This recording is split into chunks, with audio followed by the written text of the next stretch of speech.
Hello friends, welcome back to another discussion related to group leadership.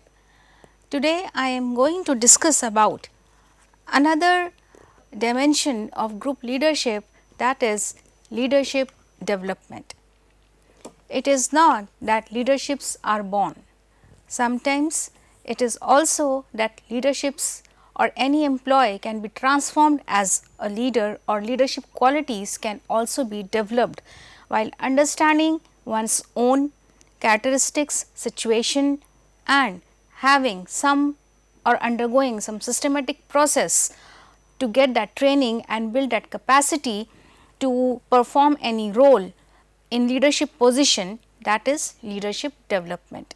It is beneficial also that we should understand that what kind of opportunity exists in any situation or organization where we can take up that role as a challenge in any leadership position. So, in today's discussion I am going to talk about that how leadership can be developed, how the capacity to lead any task or role can be developed while undergoing or taking some kind of training or education in a way that can transform a person into a leader.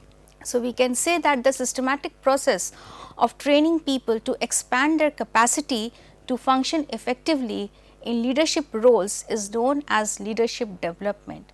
No doubt that every employee, every personnel has some qualifications to perform a particular task, but developing special abilities, capacity to function more effectively the similar function in a leadership role, that also adds something to an individual's enhanced performances.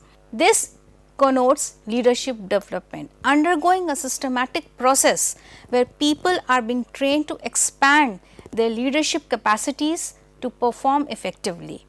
This is leadership development. So, the idea about this discussion is it is not only to understand the situation and then think about that which leadership style will be more effective in any situation. Definitely this amalgamation or alignment of leadership situation and role is very important, but at the same time developing leadership qualities or traits that can help us or an individual to perform any particular role effectively in leadership role is very important aspect of leadership development. So, in recent years organizations have invested heavily in these efforts, that recognizing the effective leadership is a source of competitive advantage for an organization. This connotes that it is not only that one particular leader will only lead the organization.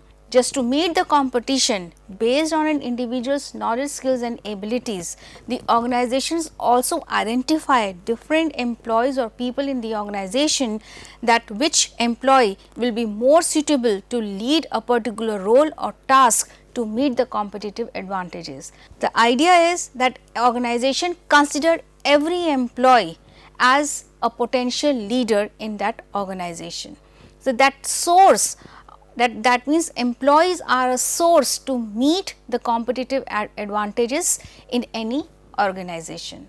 Such efforts have focused on some certain areas that where leadership development can occur, is possible, and the organizations can be more effective and perform effectively. Those areas are developing networks of social interaction between people and close ties within and between organizations. The other is developing trusting relationships between oneself and others, and developing common values and shared visions with others. It is not only that one particular leader will only have these emphases. Every employee has this understanding that how any leadership role can be taken up while developing these traits or characteristics and focus on how to lead the group.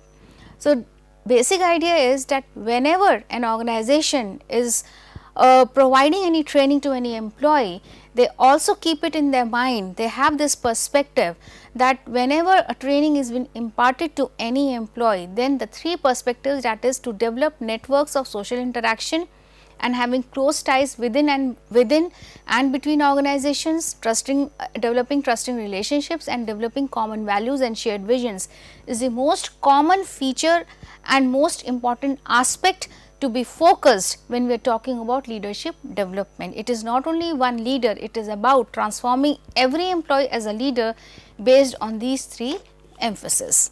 Therefore, leadership programs are based on two key assumptions. As I mentioned just now, that every organization is making its efforts to transform every employee as a leader based on two assumptions. The first, that the leadership makes a difference in an organization's performance based on the situation, based on an employee's knowledge, skills and abilities, the experience and the expertise they gain. Every employee has a potential to lead any specific role, which will enhance organization's performance, and that it is possible for leaders to be developed.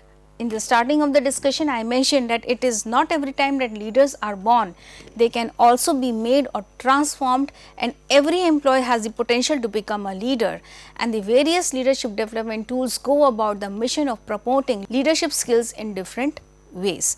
Any employee who has specific expertise and can help the organization in meeting the competitive advantage, then definitely according to organization's perception, that employee is far more capable than any other leader within the organization to lead a specific role to meet that competitive advantage and enhance organization's performance. So, this is the basic assumption that what is leadership development and how it makes important contribution in the development of any organization. Based on this systematic process, that how leadership is developed, social scientists have identified certain techniques that how leadership can be developed, how this process when initiates, then what kind of techniques are being used to understand and develop leadership among employees. So, they have identified 6 kind of strategies or techniques. The first is 360-degree feedback, the other is executive coaching, action learning, job assignments and mentoring. These are the techniques where people come forward through organization, that when organizations are implementing these techniques, then how people are engaging themselves more into organizational activities to prepare themselves to lead some specific roles for enhancing organization's development and performance. So, let us talk about one to one the different strategies that are being used for leadership development. The first is 360-degree feedback. It is one of the most important leadership development tool which has become very pervasive in every organization. No organization is there who is not following or using this technique for leadership development. The first is the 360-degree feedback. It is a process of using multiple raters or sources from inside and outside the organization to evaluate the work of an individual. It is a timely process, maybe after every 6 months the performance of an individual is being assessed, and that particular individual, every particular individual is being evaluated by the seniors or the juniors or the higher authorities or the lower authorities about the performance of every particular employee. Based on the ratings of and evaluation of that particular employee, people will evaluate and give their perception about any particular individual in any specific role, especially any leadership role, and people come to know about their shortcomings, their lackings, and in what areas they need to be and they need some improvement and what kind of training they have to undergo. This is 360-degree feedback. So, this practice has proven to be an effective way for leaders to learn what key others such as peers, direct reports and supervisors think about them. Like employee A has to be evaluated, maybe that A will be evaluated by each and every employee irrespective of his or her designation or position in the hierarchy, and people tend to evaluate his performance. This is a useful means of identifying aspects of one's leadership style that are in need of change, that how an individual can be put in any leading position based on the shortcomings or advantages of putting him in a leadership role.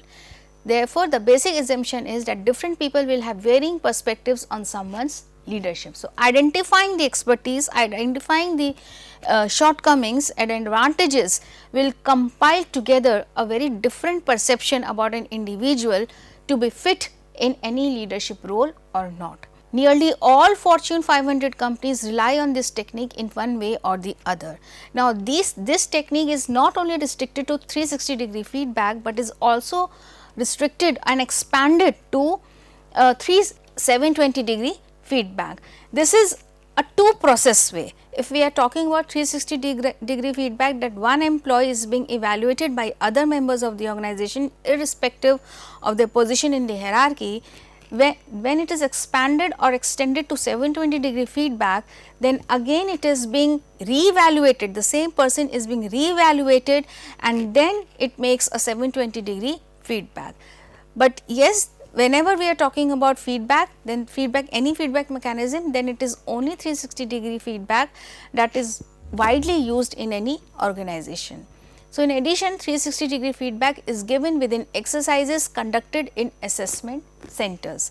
Now, again, when assessment or evaluation of the performance has been made for an employee and all the changes are being made, then again assessment is being made and again some perception is being modified or developed about the same person who is being evaluated. So, 360-degree feedback mechanism is something that not only the evaluation process is there, but how that evaluation has to be done, that it is connected to certain assessment centers in any organization. They have their own nodal officers or authority who have the complete responsibility of conducting these feedback mechanisms within the organization based on assessment centers.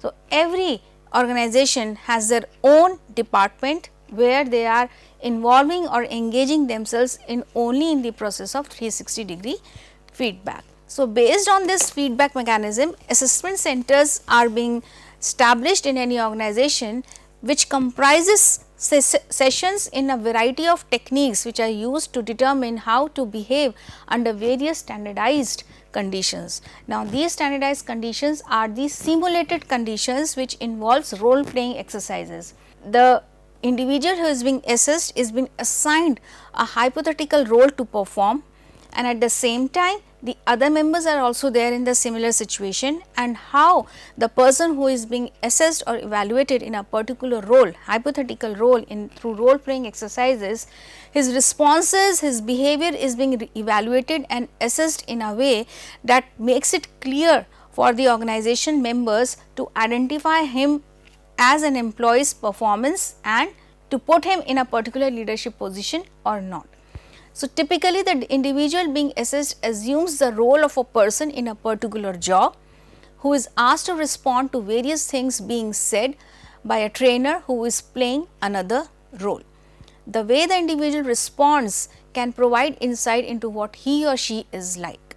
Therefore, the way the person responds to that role in that role playing exercise, he or she will reflect his own persona based on his interactions, based on his behavior, based on his relationship with every other member in that situation.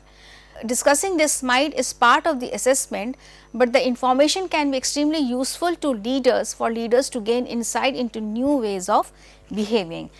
As soon as assessment is done and that assessment is shared with that particular individual, that individual will come to know that where he stands. This will give an indication of an individual to develop leadership in which direction. So, this is 360-degree feedback or mechanism.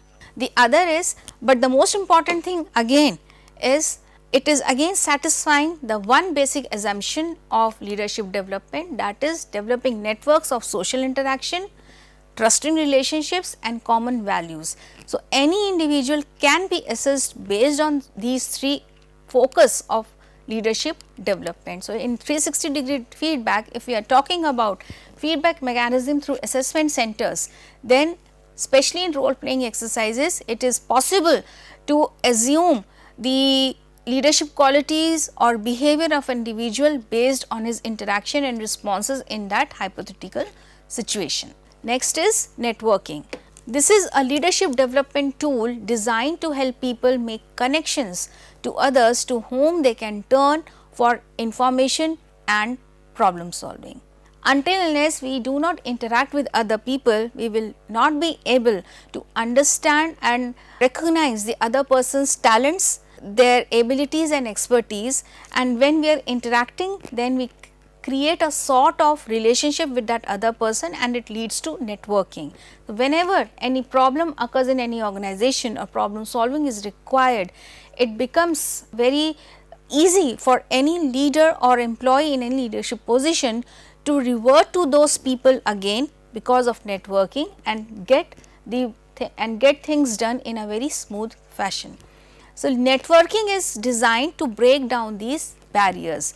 Once that interaction has been created, then that barrier can be breached or broken down so as to reach right people to solve their problems. It is beneficial to leadership development because it promotes peer relationship in work settings and it involves mutual obligations, thereby promoting cooperation.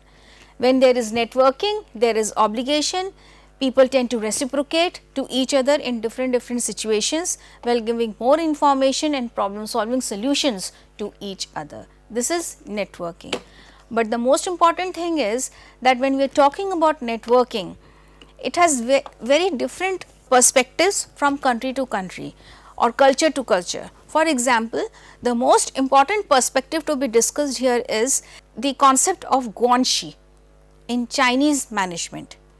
In China, networking plays a very important role in their management technique as a leadership tool. Why? According to Chinese management, Guanshi is a technique which refers to interpersonal relationships, specifically one's personal and business connections network. They focus on networking so heavily that they even prefer to exchange gifts with their business partners, which is acceptable legally and which is not considered as bribe in their culture, and people tend to create networking in a way that whenever they are in need, they tend to revert or contact those people in one go, and people tend to establish a network and solve their problems. For instance, in Chinese culture or management, anybody who wants to have license for a particular product to launch in the market, then they would not mind in offering some gifts to the authority who would give them license, and in return they will also give some favor to the same authority. This is Guanshi. This networking is known as Guanshi in Chinese management. So, this Guanshi term as interpersonal relationship has become very famous in management discourse. So, several centuries Guanshi has been a pervasive part of Chinese business world, where people which binds people together into vast social and business web. It is not only network, more than network, that is a web. Business cannot be conducted in China without Guanshi, and one must have the proper network of connections to get things done. The most important feature of this kind of networking is that one party supports another and they exchange favors, and it is not considered as bribery and is perfectly legal in Chinese business world. In fact, it is the glue that holds together the Chinese business enterprise. It is developed by cultivating a network of reciprocal obligations over time, and one person does a favor for another, and that original favor subsequently is returned by another, and so on. So, this creates a chain of interpersonal relationship in the whole business world, and people tend to create contacts in such a manner that whenever they approach, definitely they are being favored. So, leaders cultivate strong interpersonal relationships and become powerful because they are given opportunities that are denied to others, and those are open up for them. For example, to obtain a license to market your product in a new region, then this process can only be accelerated when people tend to approach the person with the right Guanshi, and they would just exchange gifts, and ultimately the process is accelerated and becomes less expensive, because when we know the right person to whom to contact to get the license based on Guanshi, because we have already established that interpersonal relationship with that person or authority, then the process gets accelerated and it becomes less expensive. No doubt that this process of networking, that is Guanshi, is a long lasting process, and personal networks tend to be very effective because they transcend organizational boundaries. Now, here transcend organizational boundaries means an employee of one organization can also move beyond the organization to create that interpersonal relationship to get the things done in a more fastidious manner and in less expensive manner. So, they transcend, that is the most important feature of Guanshi as interpersonal relationship or networking, that they cross the boundaries to approach people and create that networking, thus bringing people together from different parts of organization who otherwise would not normally come into contact with one another. At the same time, networking is also beneficial in businesses in all countries, especially in China, and is essential aspect of doing business. Else it is being said that if any person who fails to create any network in Chinese management discord, then the person is stuck with a number of problems, or he is tied to a number of mountains of problem. This is how Guanshi is being discussed in management discourse when we are talking about leadership development in form of Guanshi. Now, how this practice of Guanshi has its positive effects when came into practice. So, Guanshi is more about goodwill and personal support, and people from China would not think of any business without this process of Guanshi. They would bring a small gift such as wine or cigarettes, which they offer to the other person with whom they want to do networking, and giving small gifts is absolutely necessary to cultivate, develop and nurture the vast network of relationships needed to succeed. This is a way to showcase or exhibit your regard and affection to a business associate and how it has been cultivated in long run. For example, former President Bill Clinton was considered a master of developing a vast network of business relationship, and whenever he needed a favor from someone, he would just find the Rolodex card, that is a card file of business contacts, Rolodex, where the person maintains all the important contacts in one file, and whenever he needed any contact, he would just use that card and meet the person and get things done and attain all the strategic advantages one can have. This is a process known as Guanshi. It is not only in Chinese, but yes, it has also become widely spread in the other parts of the world, right. So, this is networking, where networking is being expressed in different cultures, in different organizations in varied form, and the most popular is Guanshi. Next is executive coaching. It is a highly effective method of developing leaders which involves custom tailored one-on-one learning aimed at improving an individual leader's performance. It is about like career counseling. Person as an employee has complete idea about what kind of job he has to perform, the sequence of work experiences or expertise he has, the predetermined task or set of activities that an individual has to perform, and a coherent set of jobs, that how his job is structured in a way to perform in a specific manner.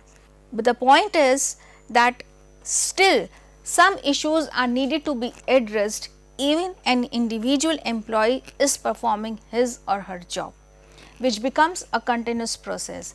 A person is performing a job, but still there are some loopholes in his performance related to the set of duties he has to perform or the sequence of experience he has, then how that experience can be more garnished based on identifying the lackings or missing things and how it can be improved.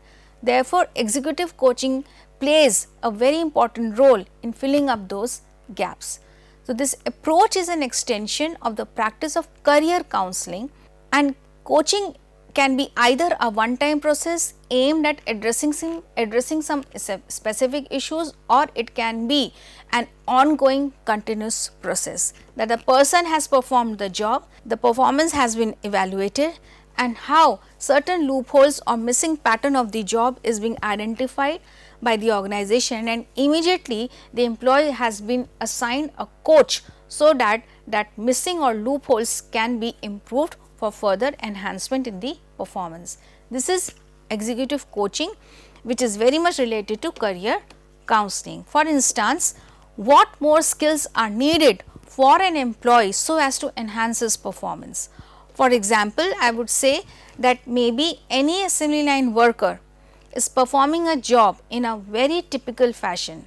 At the same time, some loopholes are also being observed in that performance, which can only be rectified when some more training skills are being developed so as to enhance that manufacturing process. Immediately, that a manufacturing worker is being subjected to some kind of training skills, so that manufacturing process can be enhanced. This is executive coaching. This includes integrative assessment of a leader's strength and weaknesses and comprehensive improvement plan. Now, this kind of coaching is something not only restricted to any assembly line worker, but at the same time any employee who is performing a set of duties, then how those set of duties can also be improved. Sometimes that set of duties become so mundane that it does not at one point stop leading to any effective performance or outcome of those duties. To enhance those skills, executive coaching plays a major role. Although at the same time it is being said that person or individual employee can benefit a lot from such kind of coaching, but at the same time it also becomes very embarrassing for one particular employee that he has been picked up for executive coaching. This becomes very embarrassing, and sometimes the individual employer resists to undergo such kind of coaching, and to overcome such kind of problems, all the employees are being put on equal footing and they are being given coaching in different areas of their job. Just that the employees should not feel embarrassed, for they have been only identified in the whole organization. So, this is executive coaching. At the same time, if we are talking about executive coaching, then how that integrative assessment is taking place, then it involves 4 steps. Step 1, where it is being defined the nature of the coaching relationship, that is what will be done and how. Identifying the loopholes and how it has to be filled up or rectified. Once this is defined between the coach and the employee, then it leads to step 2, assessing individual performance, that is by using 360-degree feedback. If it has been decided that employees needs more coaching to enhance their set of duties that they have to perform, then immediately they are being subjected, their performance is being subjected to 360-degree feedback, and there the loophole or the missing patterns are being identified. Their performance is being assessed, evaluated by the organization. As soon as the assessment has been done, coaching plans are being customized for the development in construction with the leader's immediate supervisor. Now, assessment center is there who is evaluating the performance of an employee. As soon as the assessment process is over, an individual's immediate supervisor is being contacted in order to understand that why the assessment is low or high and how it can be improved based on the supervisor's interaction with that particular employee, because immediate supervisor is in better position to make it very clear that on which part an individual needs to improve. As soon as this is being decided, the steps or the customized plans are being implemented, and as soon as it is being implemented, it is being again assessed or undergoes the 360-degree feedback mechanism, where the improvement can easily be perceived or evaluated accordingly. In the whole process, the idea is that assessment is being evaluated and an individual employee's relationship with the immediate supervisor. When these two aspects are being fulfilled, a coaching plan is being customized, which is again adding more to the expertise of an individual performance. This is how executive coaching is being performed. It is not an immediate process that any loophole or any missing thing is being identified and the person is being put in on coaching. It involves a process where 360-degree feedback will actually decide that which kind of plan is more appropriate or coaching is more appropriate to make enhance an individual's performance. As soon as the individual performances are being enhanced through coaching plans, then definitely the employee, an individual employee is in a better position to take up any leadership role. So, this is how leadership is being developed, right. So, these are three leadership development techniques we have discussed right now, that is 360-degree feedback, executive coaching and action learning, right. Next we will discuss in the next class. Thank you so much.